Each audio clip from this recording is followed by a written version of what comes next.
What is rocking, everybody? I am back this time for another video in the Draft League Premier League.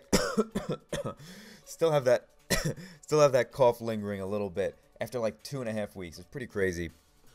But welcome, everybody. How is everyone doing today? You got Matty Brollic here, and I am going to present you all with my 2018 March Madness tournament recap of my own run. Now, I don't have the doc open with my full team, so I'll just tell you what my full team is. Other than these 6 mons right here, as you can see, we have Jirachi, Embor. This is a Mega Aerodactyl, Musharna, Hydreigon, and Nidoking. We left both Lurantis and Azumarill on the bench for this first game here. So that is my team of 8. And yeah, when I was drafting this team, I was really just curious about trying new things. I had a really late pick in the draft, which is unfortunate because by the time it came to me, most of the mons that I consider to be the top tier first round picks were all gone. So Jirachi was still available, and so was Zygarde. And I really like Zygarde. I've used it before, and I've used it quite well in my opinion. And it's just a Pokemon that fits my playstyle pretty nicely, and I think it's just a fantastic Pokemon all around. And Jirachi is something I've always stated to be overrated by quite a bit. I really don't think that it is a round 1 pick. I do think it is a good Pokemon for sure, but I don't think it's a round 1 pick. A lot of people tend to pick it really early round 1 sometimes, and I don't agree with that, but it is something I've never tried. I hardly even get to use it in mocks, I feel like, so it was something that I was curious in trying, and I was hoping to get Zygarde on the way back since I had the second to last pick, but unfortunately the person who had the wheel did pick Zygarde, so I wasn't able to get the Jirachi Zygarde, but Hydreigon was another Pokemon I was really interested in trying out, so I was like, you know what, I'm going to get those two. I couldn't pass up on Azumarill because it's one of my favorite fairy types in the format by far. And then I wanted to try something like Embor. I haven't used it in a long time, and I think it is a pretty good Pokemon for my playstyle. And Mega Aerodactyl is a Pokemon I've been dying to use as well. I wanted to use it for NPL this season, but unfortunately it got sniped. And then Nidoqueen got picked, so I ended up going with Nidoking here again. I do like Nidoking just as much, if not better than Nidoqueen, but I picked Nidoking for NPL, so I wanted to try Nidoqueen this time. But then I also picked Musharna, which I have in the NPL this season, because my team had no switch-ins for common Pokemon like Mega Lopunny, Mega Gallade, Mega Medicham. Unfortunately, it doesn't check Mega Gallade as well as the other two, but it can sort of check it, and otherwise I just had absolutely 0 checks to fighting types because I was going to get Delmise, but it got sniped before me, and I really wanted to try Lurantis, so I actually left 5 points on the board just to pick up Lurantis last round, and yeah, that basically describes my thought process while drafting. I did like my team at first when I drafted it because I was like, okay, on paper I have the right amount of synergy. I have some good Scarfers, which can make up for the fact that I have a huge speed gap between Jirachi and Mega Aerodactyl. And yeah, I have some hazard removal, Hydreigon, Lurantis. I basically have a decent amount of tools, some pretty good breaking power. But then when I started prepping for my matchups, I realized that this team just does not fit my style very much at all. And it also just wasn't a great team in my opinion because a lot of the matchups were just tough. You know, not only did it not fit my style, but I was really scrambling to try and make teams that could win for this game in particular because this was the first game that I had to play. I had to play it earlier than the day that we played pools, and I haven't heard of this person. His name is Squirtle. Real Thought King is his, I guess, showdown alt, but I hadn't heard of this person, so I wasn't too familiar with how he played, so I was really trying to make a solid team to make sure that I just had ways to play around whatever he could bring, but I was really kind of struggling because, number one, he's got Mega Gallade Celesteela, which is a ridiculous core. It's just insane. And number two, I just don't think my team had a very good matchup, so I was definitely struggling, and I didn't even bring Stealth Rocks in this game, which, and I'll just say right now, I didn't bring Stealth Rocks in any of my games because my team was so bad at getting up Stealth Rocks and preventing hazards from going up on my side because I only had Defog, and I don't really have good rockers. They're able to also taunt opponents and whatnot and prevent hazard hazards from getting up, and et cetera, et cetera. And a lot of times I needed some of my potentially good rockers like Nidoking and Jirachi to fulfill other roles, more importantly. So it was really hard for me to control the hazard game, which is something that I normally prioritize when I'm building. So yeah, this team was definitely pretty funky. But like I said, I wanted to try a lot of these Pokemon, so that's kind of the mindset that I went into. So we'll go up against Squirtle first, and as you can see, he's got a pretty threatening team here. Jolteon is pretty scary because it actually outspeeds things like Scarf Emboar, which I do have. The only thing it can't outspeed is the Mega Aerodactyl. I have a Combine Z Flash Cannon. I think it's... No. Yeah. What is it? Maybe it's Combine... It's Electrium Z, Combine Jirachi. I have... And it's really bulky with not that much speed because he had a pretty big speed gap too. I have a Scarf Emboar, which outspeeds his whole team except for Jolteon. I have Mega Aerodactyl, which can creep Jolteon and hits most of his team pretty hard with its coverage. I have a Musharna here. It's a Cobra Musharna that has Thunder Wave on it because things like Celesteela or Gallade that might want to try to set up on it won't appreciate being Thunder Waved. And Psychic has enough to break subs from things like max HP Gallade. He would have to be like max Spadef to be able to not have his sub broken by Psychic. So then I have a Scarf Hydreigon, which is max speed, despite him not having a same speed tier Pokemon, because it actually speed ties with Autotomized Celesteela.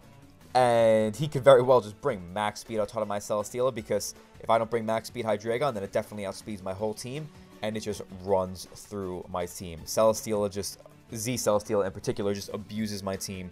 I'm really weak to it. And then finally I have a 4 attacks Life Orb Nidoking, because it does outspeed a good amount of his team, and has coverage for all of his team basically. So I think the team I built is pretty solid, but we'll just get right into the battle as I lead with the Hydra, and he leads with Empoleon. I go for U-turn, and I go into my Embar knowing that he's either going to go for something like Rocks or Spikes. I really don't expect him, or I mean Stealth Rock. I really don't expect him to Scald here. And now I was heavily debating going for Flare Blitz, because I really didn't think he'd want to let his Empoleon go down so early. I'm not expecting the Chople Berry here on Empoleon, because I'm thinking Shuca Berry, if any type of berry at all, would be a lot more likely, because it helps him check Nidoking, which is a big threat to him. It helps him check Mega Aerodactyl, which is also a big threat to him. And I don't have a lot of Pokemon on my team that would really be inclined to bring fighting coverage. I mean, Lurantis would bring Superpower, but he doesn't really need Chople Berry to check Lurantis. And even if he did have Chople Berry, it wouldn't really help him check Lurantis. And then, yeah. And Emboar is a Pokemon that, if I'm Choice Bandit or something, he can get blown back by Flare Blitz anyway if he's a defensive set. So I really wanted to go for Flare Blitz here, because as you can see, he doesn't have a Fire Resist here. And in hindsight, obviously being 50-50, I should have, but I just wanted to play it safe because I didn't want to make any unnecessary plays and put myself in a bad spot. But I go for the Superpower, I get a crit, and that reveals that he's, you know, really physically defensive, which doesn't surprise me because I have an Azumarill, and he's also got the Rocky Helmet. So here I go into Nidoking, expecting him to either go for some type of attack or potentially go back into his Empoleon. Actually, no, I was expecting even maybe him pivoting back into something like Nidoqueen to take a Superpower, but he does go back into the Empoleon, which I am heavily expecting to be Shuca Berry, and I'm afraid that he might have something like Hydro Pump, or if I hit him hard enough with Earth Power, even if he has Shuca Berry, that he'll be in Torrent range and be able to knock me out. And I don't want that, so I switch out my Nidoking, and I go into my Musharna, as he does go for the Scald. And now I make probably my biggest misplay of this game, because I have that, like I said, really bulky Combine Jirachi. It's really good against his team. It really is. It wasn't that great against his whole team because he had a Tyranitar and something like a Scarf Tyranitar, or even Banded, or any type of Tyranitar with Pursuit would be pretty annoying, because Pursuit and Aura Crunch, because it would just force me to play mind games, and even a +1 Jirachi does not do that much to Tyranitar in the sand with Flash Cannon. So the fact that he didn't bring Tyranitar gives this Jirachi a much better matchup, but I was really confident that here he was just going to go for Stealth Rocks. I didn't see why he would Scald my Musharna again, because I could easily just recover up on him, or Thunder Wave him, or Baton Pass out, whatever it is. I just didn't think he would have that much of a reason to Scald my Musharna again, because it's not going to do that much. It did less than 25%. So I should have Baton Pass in hindsight, but I wanted to get my Jirachi in with no damage. I wanted to come right in as he stealth rocked here and just be at full HP so I could have the most chance of doing a lot of work to his team and breaking it down so things like Mega Aerodactyl, Scarf Emboar, Scarf Hydreigon could kind of clean up later on. But I go right into Jirachi as he actually scalds again, and he gets the burn and does decent damage too. So that was kind of a questionable play on my part, as my reasoning makes sense, but I just don't think it was worth it. You know, like, the way I played my Emboar so safely early on and then decided to play my Jirachi, which was more of a win con here, a little more recklessly, I think was a bad decision. So, or I know it was a bad decision. So that was definitely a misplay on my part, as I should have just baton passed or even just recovered first and then baton passed to see what he was going to do. But anyway, I'm just going to stay in here and go for a Combine to hope to try to break his team a little bit. As he goes into Nidoqueen here, he doesn't have a good Psychic switch in right now. So I'm just going to click it. And that does less than half to Gallade. So I do some calcs, and he's more than max HP on this Gallade, because max HP does a minimum of 48 point something, and this one did 47.8. So he's got to have a lot of SPDEF on his Gallade as well here. So that's crazy, because now I can't even knock it out from here. In a close combat, would knock me out. I mean, actually, a Electrium Z would knock him out from here, but I don't want to burn my Z move, and I know that he can knock me out here with a close combat. So I go into Musharna, as he actually just Mega Evolves and goes for the Drain Punch here. Now, he gets some HP back, and I go right for Psychic. I really wanted to go for Thunder Wave here, because I had a feeling he was going to go into Celesteela or something like Empoleon, just thinking I can't do too much to it. And if he goes into something like Jolteon, it doesn't matter, because it's already at full HP, and I could 1v1 this Jolteon most likely, because I have a lot of Special Bulk to take hits from Jolteon and Nidoqueen. So I really wanted to go for Thunder Wave there, but just in case he wanted to sub on me, I went for Psychic, but in hindsight, I think I should have gone for Thunder Wave there. But the problem is, both sub Mega Gallade and sub Celesteela both just destroy me. So it was kind of like pick your poison in that situation, because if I Thunder Wave and he does sub with Gallade, then I am in trouble.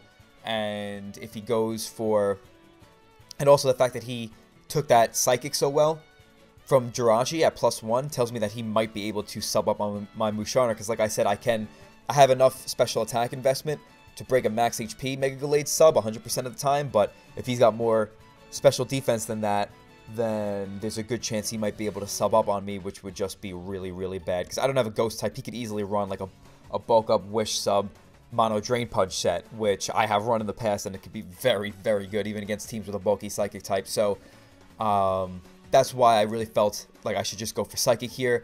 And I do just that, as now he goes into Celesteela, and perhaps I should have just gone out into something like Nidoking or Emboar, but I just decided to go for the Thunder Wave here because I don't know his set, so I'm just trying to scout to see what he could do. As he does sub, and this won't be so bad if he's not autotomized. As here I baton pass out, thinking that he might go for something like Leech Seed to get some health back.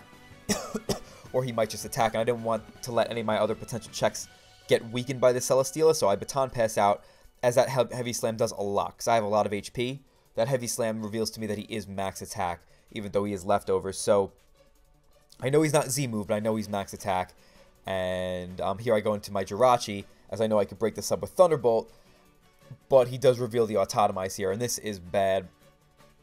I could have made a really aggressive play here going into Hydreigon, but I just don't know what move he's going to want to go for here, so I sack my Musharna as he goes for the Earthquake, and now he gets the Beast Boost, as I do just go into my Hydreigon here, and I know I could live a +1 Heavy Slam from here, but, and I could 2-hit KO with Flamethrower, but, what's it called? I know that he actually doesn't have a lot of bulk by the Psychic damage from Musharna, so I know he's got a good amount of speed in his Celesteela, and, I know that Flamethrower could 2-hit KO from there, and I know I could live a Heavy Slam, so that's why I went into Hydreigon. It just kind of comes down to whether he was max speed Celesteela, because then it's a potential speed tie, which is scary.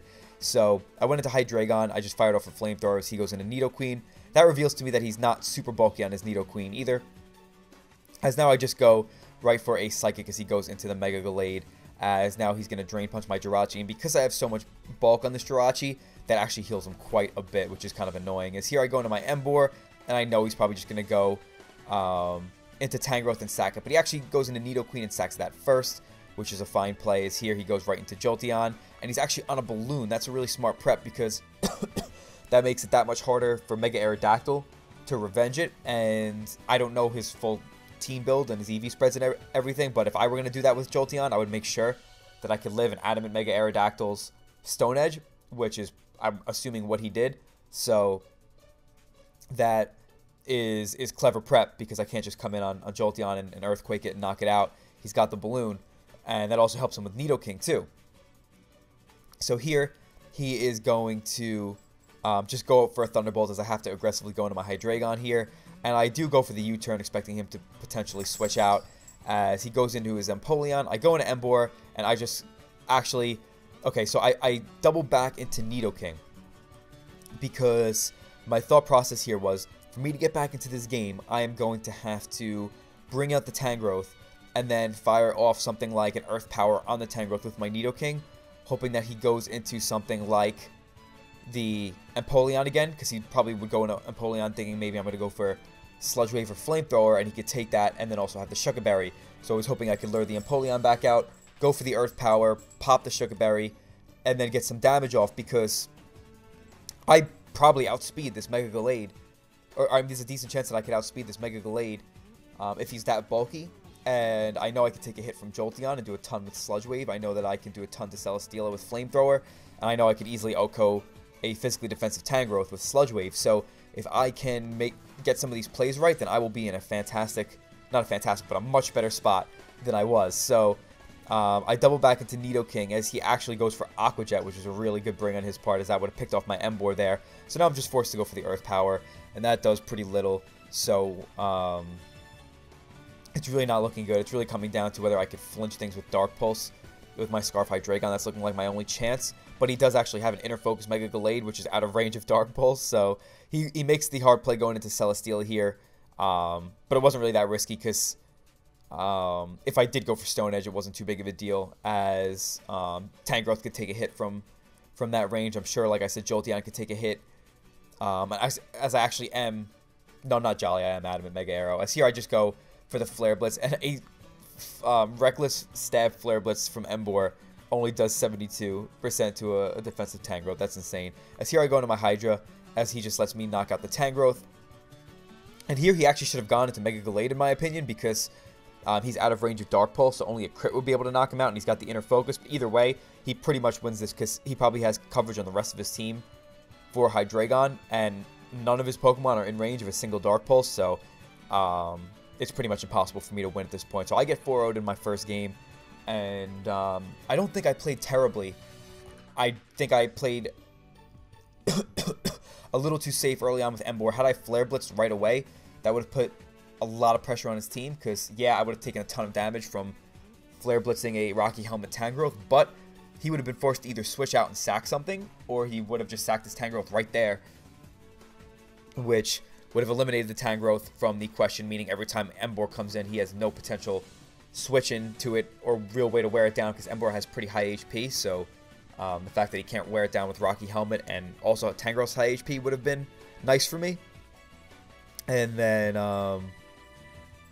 not baton passing into Jirachi, or recovering and then baton passing, was definitely a misplay there. So not a perfectly played game by me, but I think overall I prepped pretty well for the bad matchup. As you saw, I had ways to check his Pokemon. It just was tough, because I had to get all my plays right, and he did prep and play very well, so kudos to him for doing so. So next, I was told, because we're usually supposed to play the pool games on the day that pools go live, so I was going to play my next 3 games during the pools, and Jolt told me that he wanted me to play King L5 on the draft stream, because King L5 is a pretty well-known player in the format, and he's someone I've been excited to play for a while now, so I was glad to see that he was in my pool. But I was glad to see that until I really looked at the matchup, as here I'll show you his team. He's got Latios, Mega Manectric, Clefable, Crocodile, Toxapex, Hariyama, and he did not bring Ferrothorn and Archeops.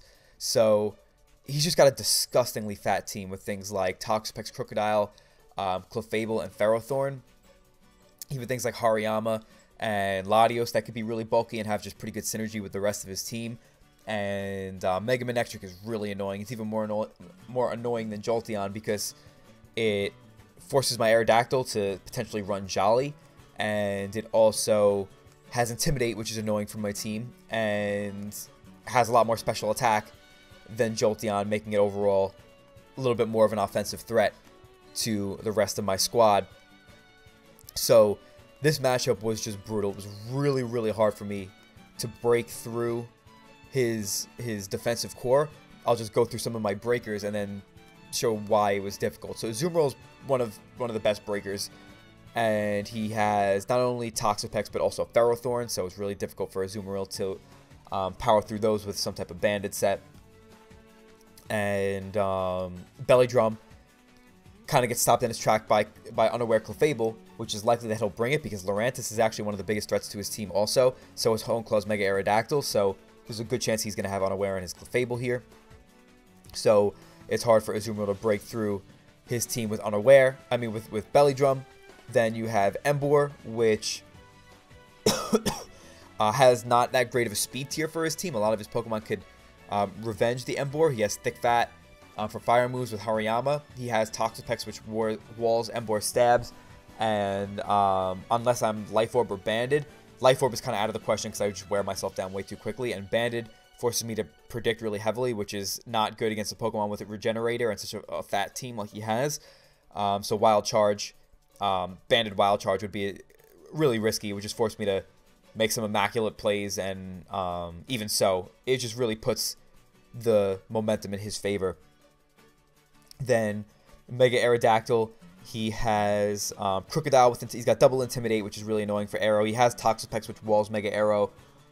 He has Unaware Clefable, which can not wall me because I could run something like Iron Head or Iron Tail. I do have Iron Head, but it doesn't allow me to set up on it with the Honeclaws, and he could also have potential Scarfers that can outspeed me like Latios and Archeops, Crocodile as well.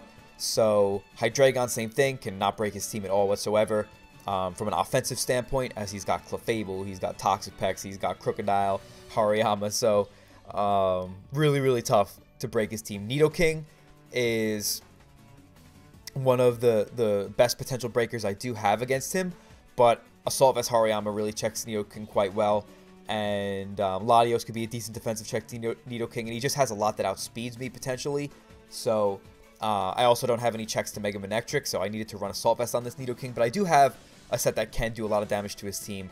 I have like a really, really specially bulky Nidoking with some attack investment with Poison Jab, which actually does like over 40% to Hariyama.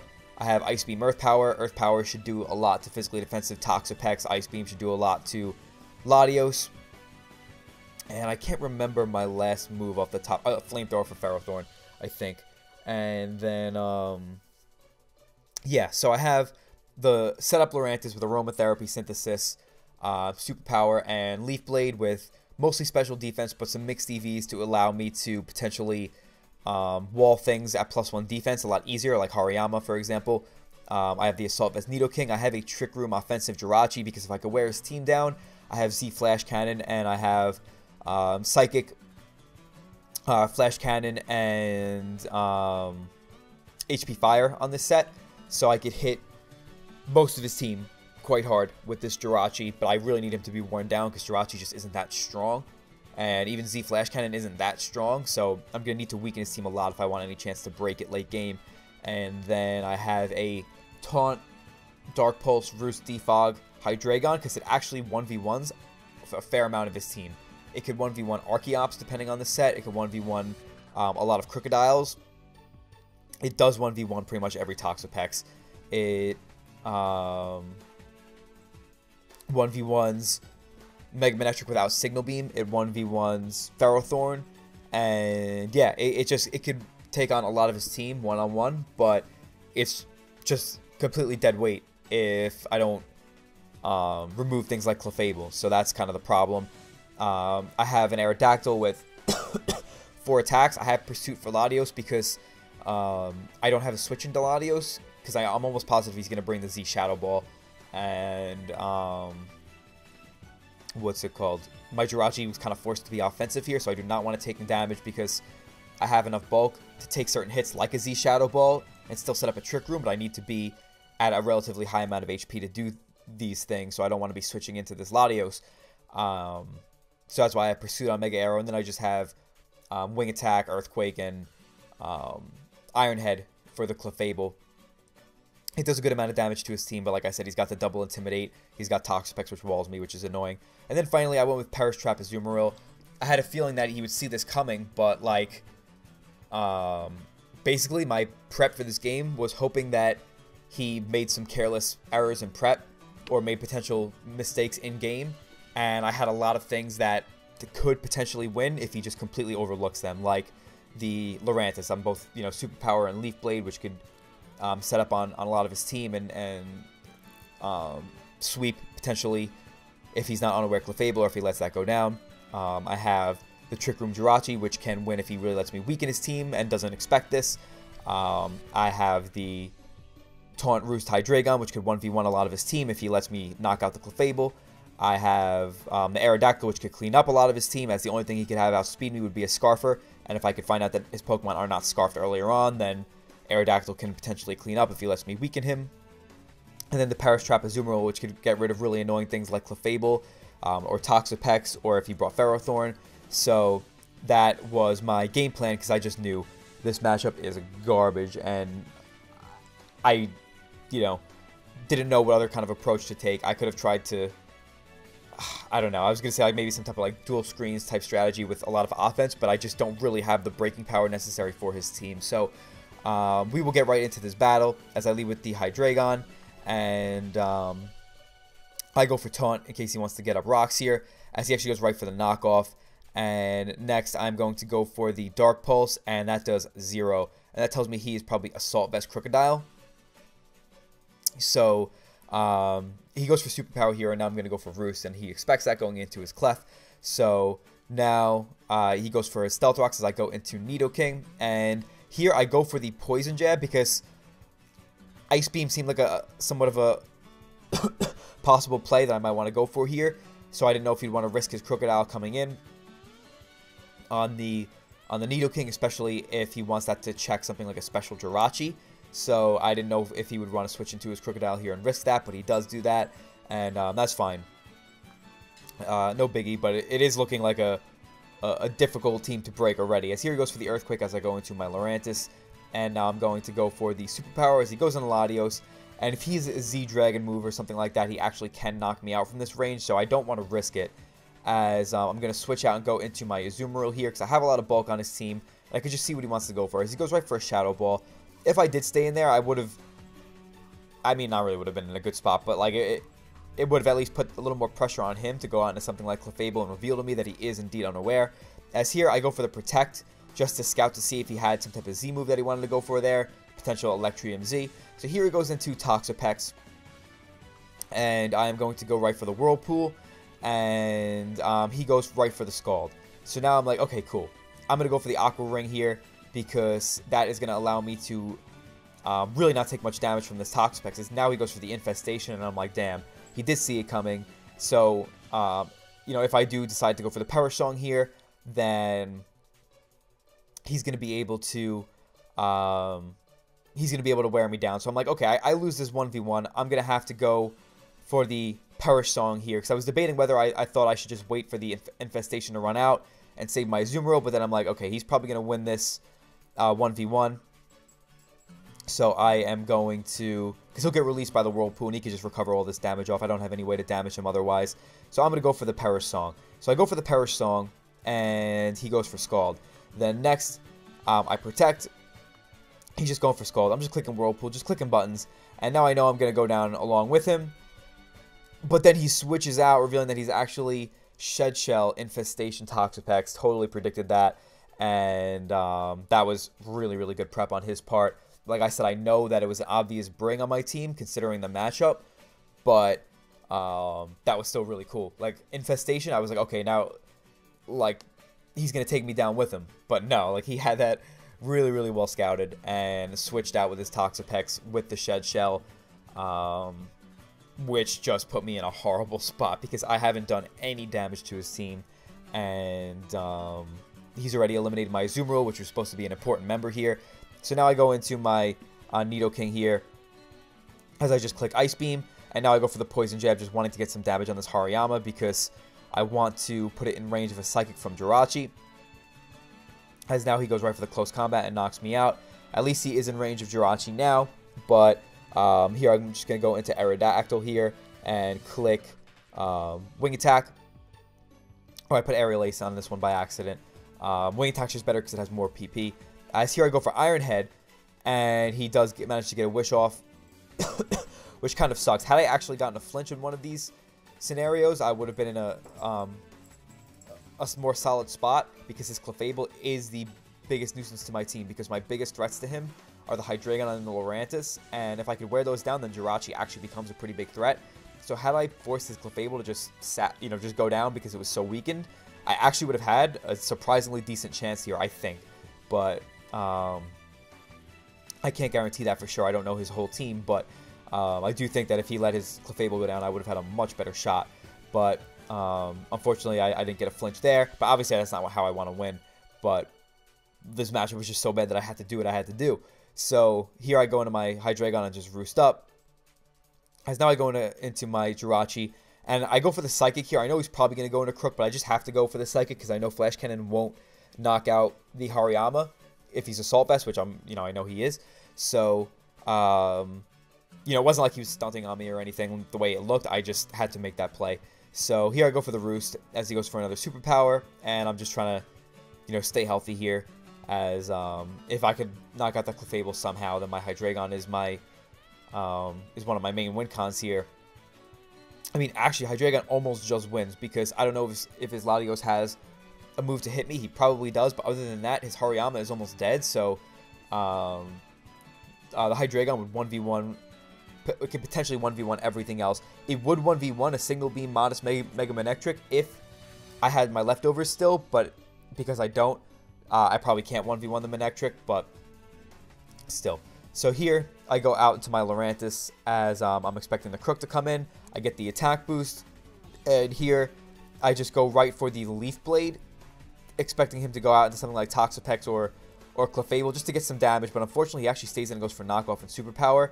So I wasn't really expecting him to risk that, because if I had gone for Superpower there, I would have been able to take the next hit and recover back up. But either way, he wasn't in danger, though, because he could just go into Clefable, but I still didn't think that he would make that play. So here, he goes into Pex, and I predict that, and I go for the Earthquake, and I get a crit, which does give me a little bit of momentum, as now he goes into Clefable, as I go for the Aerial Ace here, and now I'm going to go for Iron Head. And if I can get the flinch on the Clefable and force him to sack his Clefable, like I said, I can have a chance, but I don't get the flinch as he does Wish Up.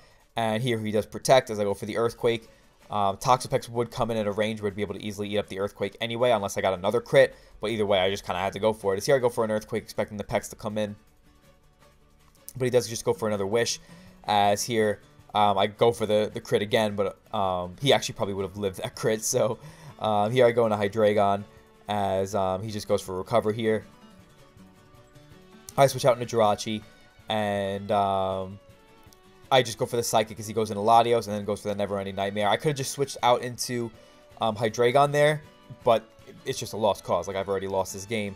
As here I just go for Pursuit, knowing that he's probably going to stay in anyway, but, I was just trying to just finish out the rest of the game, I guess. As you're going to see, he still has all his 6 Pokemon left, and yes, this is the first time I've been 6-0'd in the format. I wasn't really sitting here trying to get kills to reduce to 6-0. I already knew that I got destroyed, so it wasn't going to matter to me if I got 5-0'd, 4-0'd, whatever it was.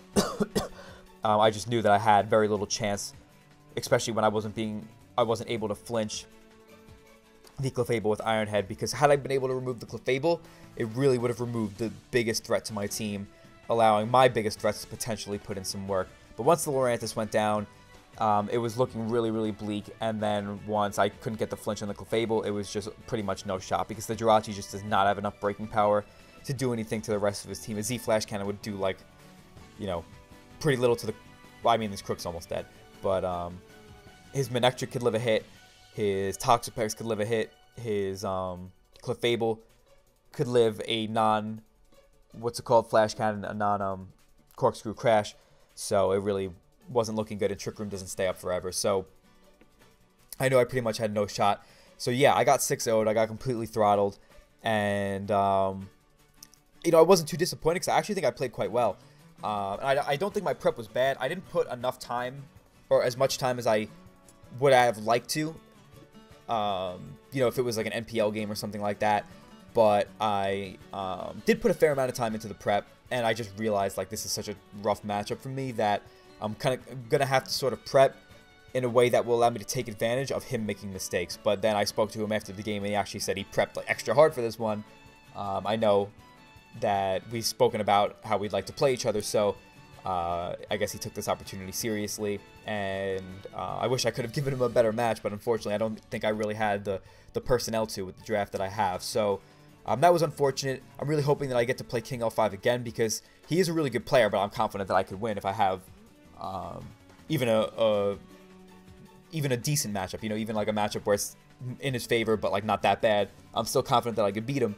It was just that this matchup was so garbage that I really had to hope that he just made mistakes in prep, which he absolutely did not. His prep was fantastic, and he played really well too. So both of my opponents that I played so far prepped and played really well. So huge shout outs to them. And for my next two matches, I knew that I couldn't make it onto the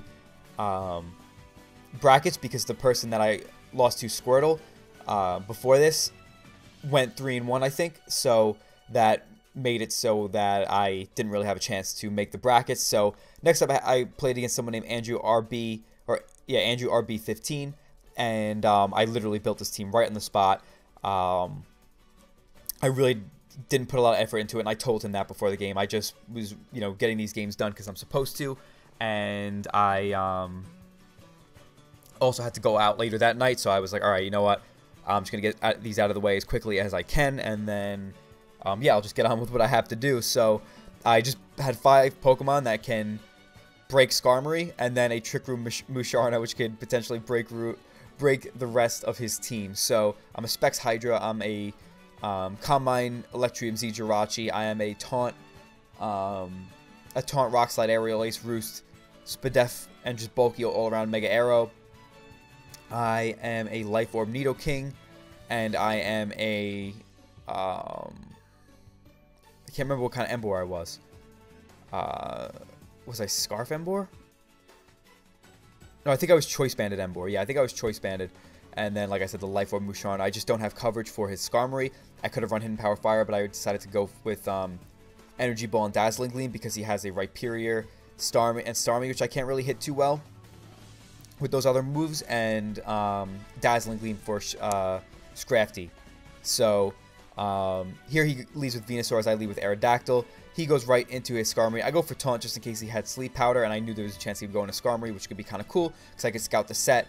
As I missed my Rock Slide, unfortunately, as here he goes right for the Iron Head, and that's not doing half, but it is doing enough to the point where I'm not really going to want to stay in here. But I do just go for the Roost in case he does decide to switch out here. As now I go for the Aerial Ace on the Starmie to scout the set, and I don't really have a good switch into it, but he just Scald Burns me, which kind of sucks. So my Arrow is not going to be as useful anymore. Maybe I should have switched out there, but I don't really have that many things that wanted to take a hit if he was offensive.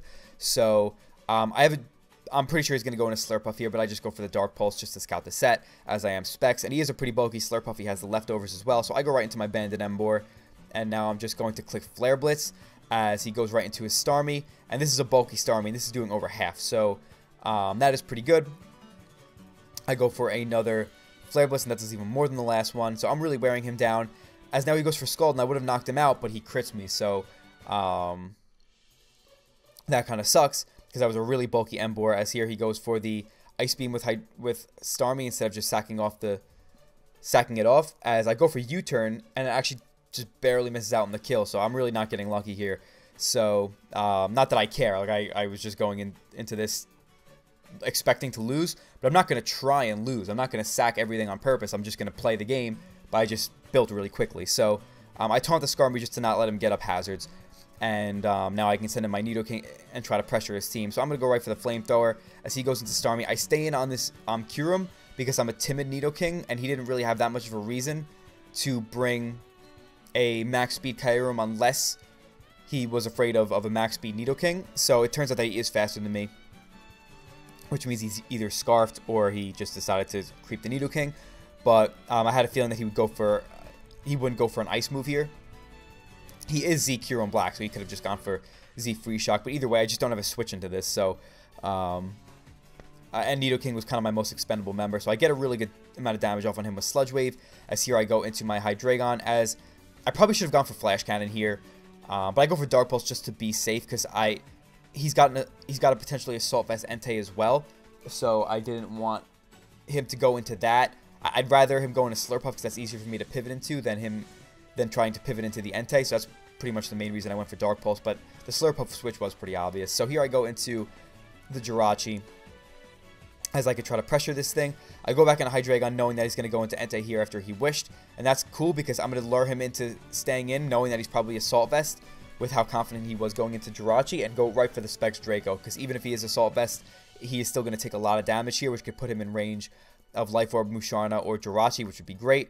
As here he goes for the Sacred Fire. And now I just click Draco Meteor again. I probably should have tried to pivot out into Jirachi, knowing he might want to go into Slurpuff, but my thought process was I get a little more damage on this Entei, and he's in range of Psyshock guaranteed. So I go back into Jirachi here as he goes for the Flamethrower, expecting that, and I'm just going to go right for the Calm Mind here, as now he goes into Skarmory, and I just go right for the Thunderbolt. No reason for me to go for the Electrium Z, as he Whirlwinds me out and drags me into my Musharna. I am going to just switch out into my Jirachi here, as actually Whirlwinds again, I guess expecting me to maybe go for Trick Room or a Calm Mind or something. As here I just lock myself into Flash Cannon, because I know that if he goes into Entei, there's a good chance I could just get the damage that I need to put him in range of a Psyshock from Jirachi, because he doesn't have that good of a reason to Extreme Speed here, because if I go into Jirachi and happen to have a Z move that can knock him out, then he could be in sort of a bad spot here. So I don't think it's really necessary for him to Extreme Speed here, knowing that I'm Specs and I'm locked into a move that could hardly hurt him. I know he said he choked by not Extreme Speeding here, but I don't really think he choked. I think this was just his best play overall, if you ask me. So here I go into the Jirachi, and I do the Calc, and unless he's got a lot more bulk on the Entei than I'm expecting, then he is in range of Psyshock guaranteed, as we do knock him out. And now he goes into his Slurpuff, and I go for the Flash Cannon here, and it doesn't do that much. So he's got a lot of bulk on this Slurpuff, but we're able to knock him out now. And if he's not Scarf Cure on black, then we pretty much just win this game, as I could do a good amount of damage to the Venusaur with Psyshock, and he might not even have a move to knock me out. And we should knock out the Kyurem with Flash Cannon here, but he does reveal to be Scarfed. But this is fine, because now I get to use my ace in the hole, my offensive Trick Room Musharna, as he goes for the Shadow Claw, and as long as we don't get crit, we're looking good, because we could take a Sludge Bomb from a bulky Venusaur, which I'm definitely expecting because I have things like Emboar and Azumarill on my team. So he brings in his Venusaur next, and I know this is going to be a 2-hit KO unless he's, really not bulky at all. And he goes for the Sludge Bomb. We live it, but of course we get poisoned. So we end up losing this one too, but at least this one was pretty fun.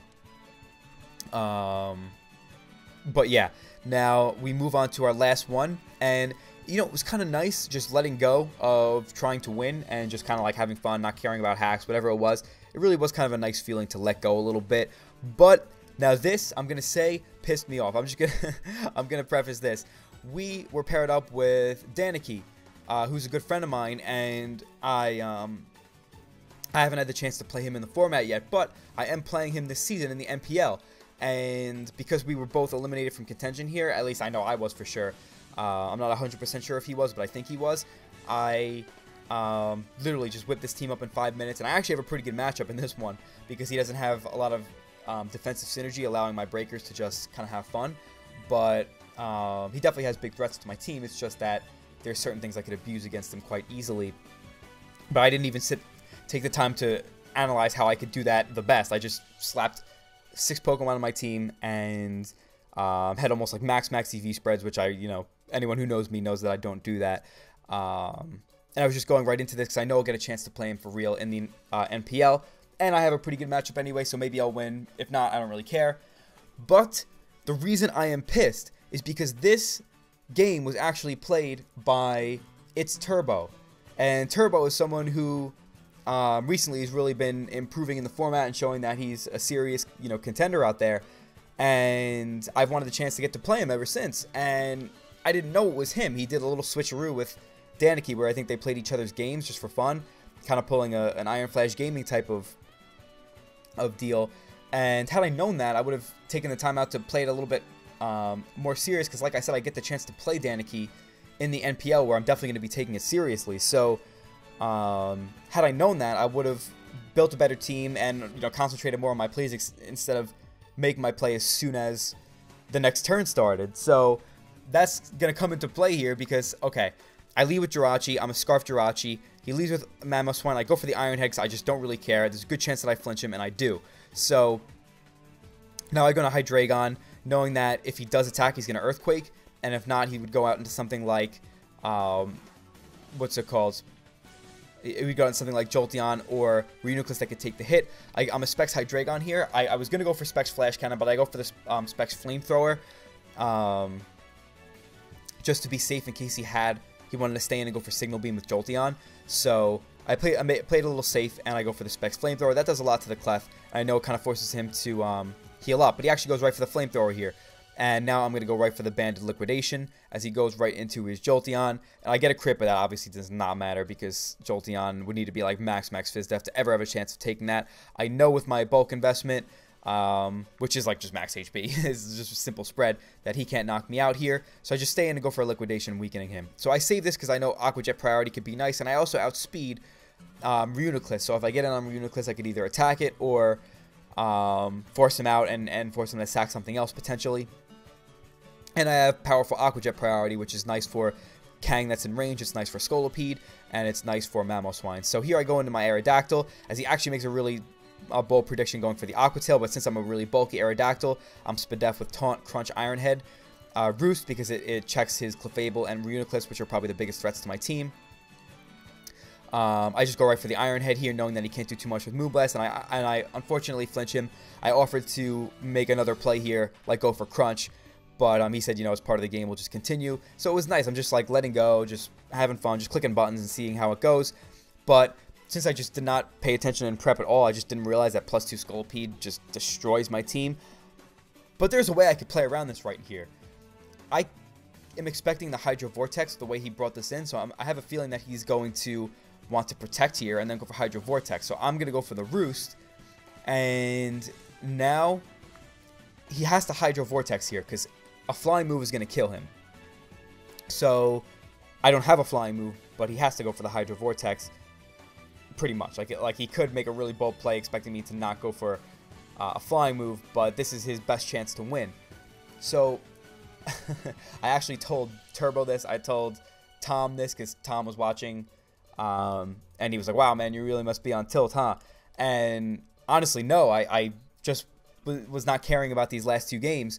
And I was actually on the phone ordering a pizza while playing this game. And I just was like, okay, he's going for Hydro Vortex here for sure. I'm just going to go into my Water Resist. And I didn't even think about Hydreigon. So I just go into Lurantis while not even considering the fact that obviously he could just SD on my Lurantis. And if I go into Hydreigon, he could try to SD, but I'm just going to knock him out with Flamethrower. So he's forced to go for Mega Horn. And if he misses, I knock him out. If he knocks me out, then I go into Emboar. And if he's already burned his Hydro Vortex, then I'm not in range of an Aqua Tail. So just really, really dumb on my part, because had that happen, I'll just kind of walk through what would happen. He goes for the Hydro Vortex, and then he Swords Dances as I realized my stupid mistake as I go into Hydreigon. So let's say he knocks me out with Mega Horn, and he's not a +2 attack because I went right into my Hydreigon first. Then I go into my Emboar. Either he switches out and sacks something, or he attacks me and I knock out a Scolipede. Then from there on out, the only thing he could really do is go into Reuniclus and set up a Trick Room, which wouldn't be that effective against my team because, like I said, I am a specially defensive Mega Aerodactyl, and I do have Taunt and Crunch. So once the Trick Room wears off, I can prevent it from even setting it up, and I could also take hits pretty well. I have a Banded Azumarill, which outspeeds the Reuniclus outside of Trick Room. I have Aqua Jet to pick off the Mammoth Swine from the range it's at, and the Kangaskhan from where it's at. I have a Scarf Jirachi, which could just Iron Head flinch everything to death pretty much, and also the Scolipede can't hit my Jirachi hard if he does decide to switch out and preserve it. So I literally, there was no chance I was losing this game had I just made this play, but I just wasn't paying attention, and I just made a big mistake. But I didn't care. I was like, you know, like, it's just for fun. I had no chance anyway. Big deal. I go 0-4. I don't really care. But then I found out that it was against someone that I wanted the chance to play, and he messaged me like, oh, it was a pleasure to play you. And I was just annoyed because I wish I knew it was him. Like I said, it was never me just like underestimating Danicki or not caring about playing him. I know I get to play him in the NPL, and I'm going to take it really seriously there. I just was in a rush to get some things done because, like I said, I was going out later that night. I had to order food, and I didn't have a chance of playoffs anyway, so I didn't really care to win this game. So, but if I knew that it was against someone that I wanted to play, like, for example, had I lost all my games and I still had the chance to play King L5, I still would have tried because I wanted the chance to play him. So that's why I was frustrated when Turbo told me that, because now he's got this win against me, which I don't really consider to be a real win, because I still would have had the game, even though I hardly tried, and had I just not made a stupid mistake. And I just, you know, I wish I got to really prepare. But either way, he had a really tough matchup against me, so if I did try, I think it would have been a pretty easy win for me. So hopefully I get the chance to play him in the future where it's not a lopsided matchup. But yeah, overall, I was just frustrated about that, because the whole time I finished and people were making fun of me. I could care less. But the one thing I was pissed about was when Turbo told me that this was him and that I played him without even knowing, because I wanted the chance to play him, and I'm mad that I might not get it again, at least anytime soon. So, yep, that is my March Madness 2018 run, ladies and gentlemen. I went 0-4 with like a minus a million differential, and yeah, it definitely wasn't the best outing for me. But hey, I tried. I did what I could with some unfortunately poor matchups in those first two games, and then afterwards I just kind of went with the flow. I honored my commitment and played the rest of my games instead of just, you know, dropping out or anything like that, because I legitimately was not salty. I like when my opponents play well and prep well. You know, it's encouraging to see, because it's nice that the draft format community is just becoming more and more competitive. I really like that. It's endearing. But those matchups were just really tough for me. So I didn't play the game against Squirtle great, but I think I played and prepped pretty well. So I can't be too mad about that. But the game against L5, I think I actually did play really well. There was just not much I could do there. So it is what it is. And next time I got to bounce back, because the last two TTM tournaments I did not do well. The one before this, I drafted a team that was just not my style. It looked good, but it just wasn't my style also. You think I would have learned my lesson by now. But in that one, I really did not prep that well. So I didn't play that well in that one. So a lot of that was on me. I was really frustrated about how I played in those games, as I choked wins away, and yeah, it was just, that one was pretty bad. But this one, I played and prepped pretty well, I thought. And even in the games where I wasn't caring, I think that I was doing a pretty good job, except for when I just made this stupid play and choked the game away here. So overall, not too big of a deal. But that's pretty funny, right? Because I mean, I was pretty excited when I first drafted this team. I posted it on Twitter, and I thought the team looked good. And then I was just building for these matchups like, oh my god, this really is not the team that I thought it was. And I really struggled, but just got to bounce back next time. That's the name of the game. I know that the Hive did really well in this tournament, and that a lot of the big names, I mean, Gypsy did do well in this tournament, but he didn't go like super far or anything like that. I know a lot of the big names didn't do as well, so now everyone is thinking there's a power shift in the draft format community. I mean, honestly, that's exciting. That's a good thing, because it's nice to see, like I said, such a rise in talent in so many players in the format community. But don't you worry, because I will bounce back. That's what competitors do. And yeah, that's what's going to happen. So hope you guys enjoyed this video. Hopefully it provided a good laugh, because like I said, I have not been 6-0'd in the format. So that was my first time being 6-0'd. And I just went straight up 0-4, which is pretty crazy. But But technically, if you want to go by the numbers, I should have won my last 2 games. So it was sort of like a pseudo 2-2, but I went 0-4, and that's going down in the history book. So that's what it is, and we will just move on from here.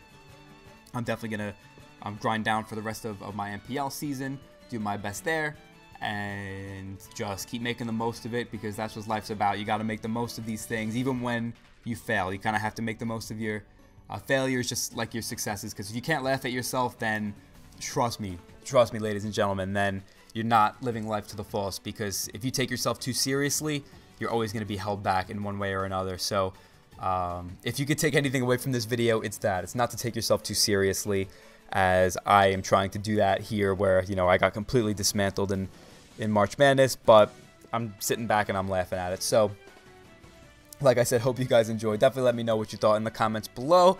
And yeah, most importantly, I hope you all have yourselves a fantastic day. Congratulations. Oh, I didn't even get to mention King L5 won the tournament.